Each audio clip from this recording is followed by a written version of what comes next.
Well, hi everyone, welcome to another edition of the Lanzarote News and Weather. I'm Mike from Lanzarote Information, and we've got loads to get through this week, so I'm going to talk a bit quicker than I normally do.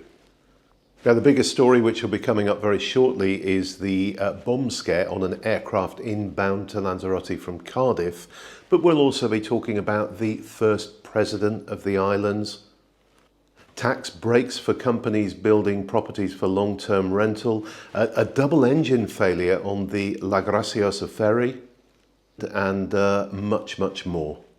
And remember to stay tuned for the middle section where I will be giving you the useful Spanish word of the week, and also for right at the end where I'll be giving you 3 things you could be doing if you're on the island next week. But before we go into all of that, let's just give you a quick update on the weather here on the island, which I know is a hot topic for everybody. And I gather some parts of Northern Europe are having a real heat wave at the moment. It's warmer there than it is here, although I suspect it's a lot more comfortable here. We are having typical June weather for the island. It's trade wind season, so it's pretty breezy. But when the sun's out, which it is most of the time, there are a few clouds around, it is hot. It's in the high 20s, low 30s. And that breeze fortunately takes the edge off it, so it makes it really quite comfortable and quite pleasant to be out and about at the moment. Now, last week was the last week of school here on the island, so to me that kind of marks the point where we move really into midsummer, and the kids have been all very excited over the last week or so in our village, certainly, as they start to anticipate what they're going to do with their very long summer holiday, which lasts right until the beginning of September. But let's go into the news now, and we'll talk about that bomb scare. And it's quite a long and involved story, so forgive me, but I'll tell you the different sequences that happen. This was a TUI flight that departed Cardiff for Lanzarote. Somewhere between the Portuguese coast and the island, an envelope was discovered in one of the washrooms. It was handed to the captain, and in there was a note that said, "There is a bomb on board this aircraft." The captain, of course, declared an emergency. Portuguese air traffic control sent 2 fighter jets to sort of be at the side of the aircraft in case there was an issue. The captain took the decision to carry on to Lanzarote, and the airport here actually did a super job. Their protocols, their trainings went straight into play, and the aircraft was brought in on a very direct line to the runway, landed. It was taxied to a section of the airport runway specifically set aside for incidences like this, because it's a long way from all the other aircraft and the terminal buildings. It was surrounded by firefighters and bomb disposal experts. The passengers were all taken off, and they were sent across to the general aviation terminal, which is where all the private jet people come in and out. And they were held there while the aircraft was thoroughly searched and all of their luggage was thoroughly searched. And the good news is that no device was found. So this was either a practical joke that went horribly wrong or a malicious hoax, I don't know, but the upshot was so much disruption for so many people. Not only the passengers who were on that aircraft and had to be held and interviewed by the police afterwards while their luggage was being searched, also for the passengers waiting for the return flight going back to Cardiff, and several other aircraft that were delayed and not allowed to take off while the first one was being made safe. Police have launched an investigation. They will do their best to find out who the culprit is, and I think they will face a pretty heavy sentence, because it's a really serious crime, this, and has extremely high costs to the airline and all the other people who have been delayed. On to somewhat nicer news now. The Canarian government have announced a series of tax breaks for companies who want to build properties on the island, which they then put into the long-term rental market. And I think this is a really good move. The Canarian government as a whole, and the Lanzarote government in particular, are building what they call affordable homes for people currently, but bringing outside private investment in to do the same thing is a cracking idea, and hopefully these tax breaks on a scheme called RIC, R-I-C, are going to be good enough to entice companies to come in and put money into building properties that can then be rented to locals. And while we're talking about new laws, I love this one. I love this one. Anyone who's been watching this news for some time or reading our weekly newsletter for some years will know that I've been banging on about this forever. And this is the camping situation on the islands. Now, you may or may not know this, but actually wild camping, or free camping as some people call it, is completely illegal in the Canaries. So you shouldn't just park your motorhome or put a tent up, somewhere near the beach in Orsala or wherever on the island. You are actually breaking the law, but it isn't very well enforced. And part of the reason I suspect it isn't very well enforced is that we just don't have enough campsites. On this island, we only have one, and it's only open for a few months in the summer each year. So if you come here in the winter, which is actually a perfect time to camp in Lanzarote, you can't legally camp anywhere. Now, the dreamer in me likes to think that Don Fernando, who is the Canarian president, has been watching these bulletins and has made a decision. We're going to do something about that because it's important to Mike. Well, that probably isn't the case, but they are doing something about it. There is a law going through the Canarian Parliament now which will allow municipalities to set aside areas of land to encourage entrepreneurs to come in and set up private campsites, and they will for the first time be properly regulated.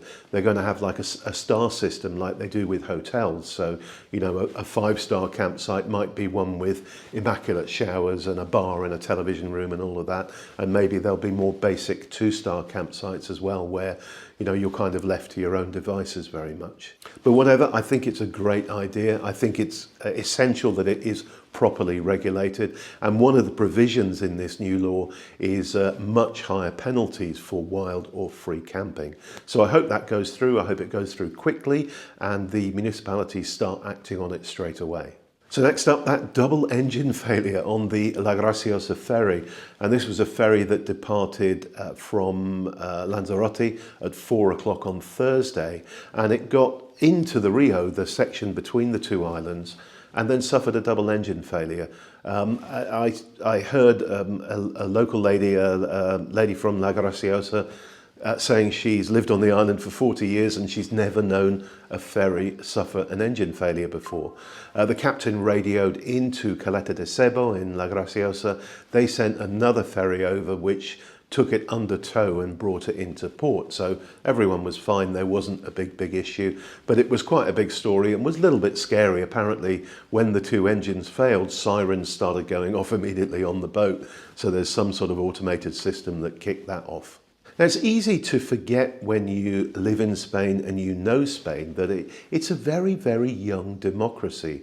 Franco only died in 1975, so the whole period from the 1930s to 1975, the country was a dictatorship without any kind of elections, and Franco ruled with an iron rod over all.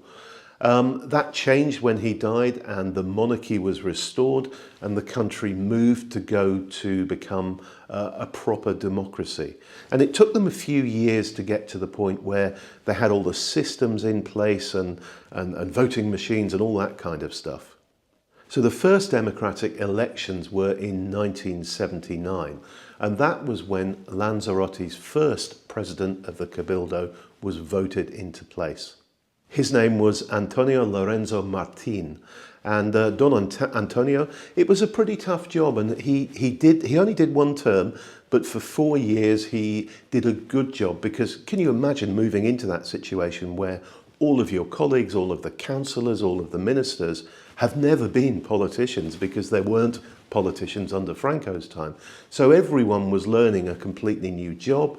All the systems were having to be put in place for the government to run, for the funding and all that kind of stuff. So he did a good job and kind of helped usher Lanzarote into the new monarchy stroke democratic era. Well, sadly, Don Antonio died this week. But he had a good and long life. He died aged 93. As we say here in Spain, DEP. In the UK, you say RIP, Don Antonio. Now we have another aircraft story this week, unfortunately. I hope I'm not scaring those of you who are thinking of coming over here. We do have a very big volume of flights and issues are very rare, but this one involves a Jet 2 aircraft which took off for East Midlands Airport this week. And apparently a strong smell of smoke was reported in the cabin. The captain decided to return to Lanzarote to have the aircraft checked out. It landed perfectly safely, although it was accompanied by, once again, by firefighters to make sure that they were on hand in case anything happened. A technical fault was found. The passengers were offloaded and they were spread around other Jet 2 flights that were going out the same day, and then would be coached back to East Midlands ultimately. We had one of our regular viewers on there, and she very kindly sent me photos of it and kept me up to speed with what was going on. Now each year the DO, which is the Denominación Origen, that's the body that oversees Lanzarote's wine production, does an official tasting and comes up with a description for each year's harvest. And they've been doing that this week for the 2024 grape harvest. And the good news is they have described it as very good. Now there are a series of scales that go a vintage, excellent, very good, good, and then all to the not so good side. But very good is a good indication that the wines made from the grapes harvested in 2024 are going to be excellent. So look forward to buying your bottle of 2024 wine from Lanzarote and enjoying it. It always fascinates me because it was a fairly poor harvest in terms of numbers, because we had almost no rain at all in the winter 23-24. And it seems that, having analysed the figures over the years, that the tougher it is for the grapes, the better quality of wine they actually produce in the end. Now let's give you your Spanish word of the week. And this is quite a useful one. It's the word for address, as in, my address is. And in Spanish we say dirección, dirección. So dirección is address. So you might use that, for example, if you're jumping in a taxi and you want to go to a villa you're staying in Calle Malva number 3, you would say to the taxi driver, la dirección es Calle Malva 3. So la dirección es the direction, the address is.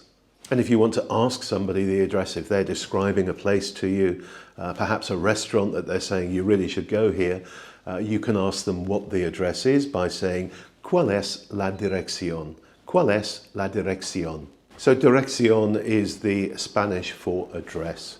Apologies for the bit of background noise we'll have for a couple of minutes. It just sounds like the air conditioning has kicked up another level and the fan's making a bit of a row, but I'm sure it will settle down in a moment.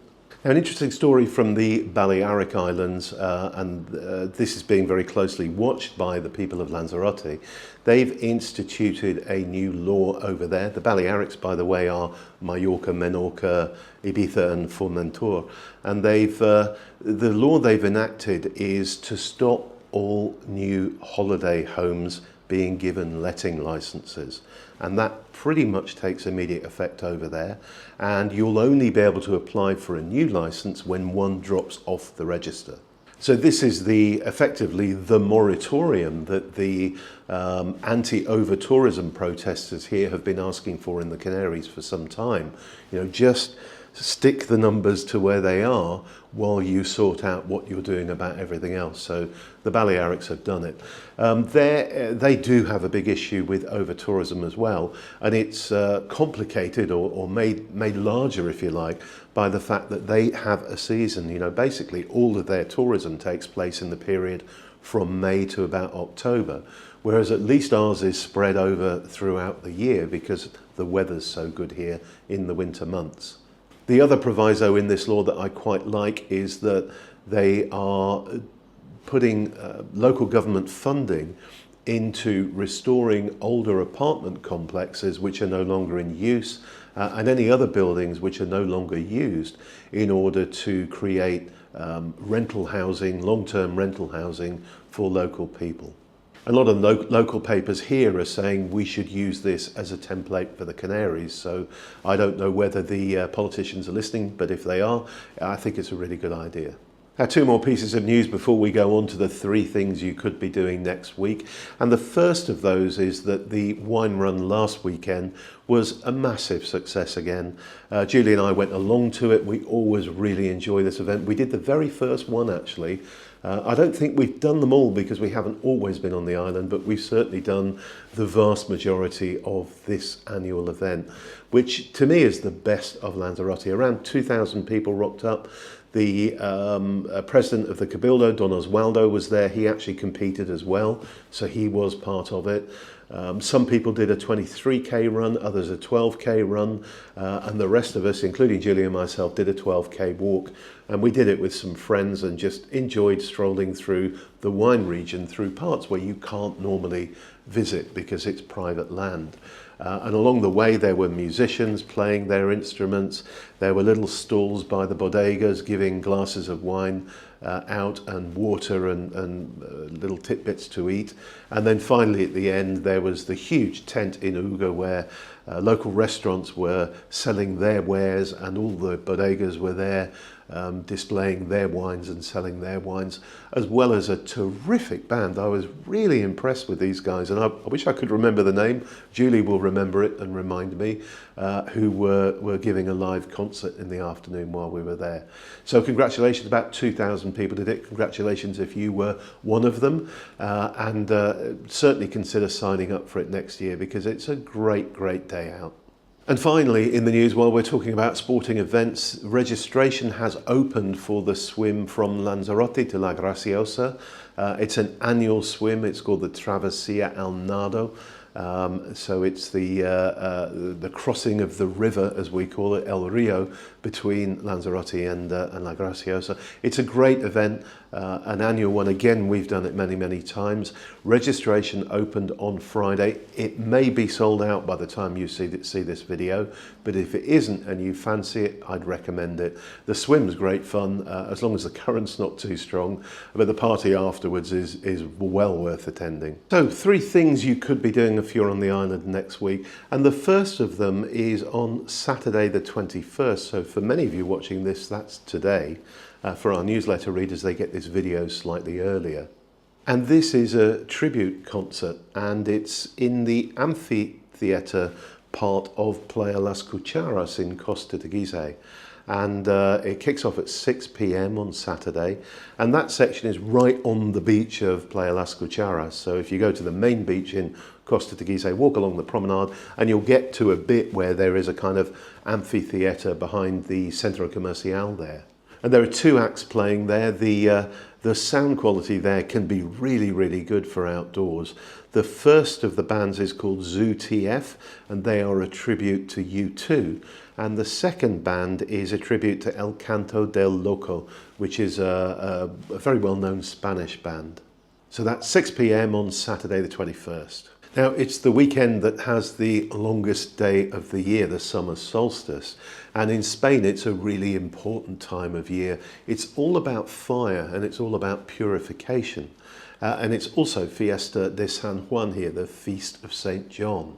And there are actually 3 events going on over the next few days that you can go to and enjoy this special Spanish fiesta, depending upon where you're staying.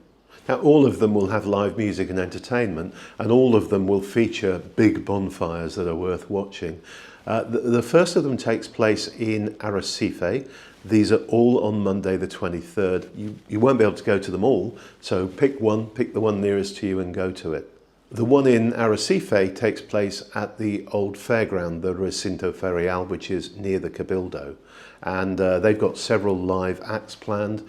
They'll be doing barbecues with corn on the cob and sardines. And then they'll be having an absolutely massive bonfire. That all kicks off at 5 o'clock on Monday.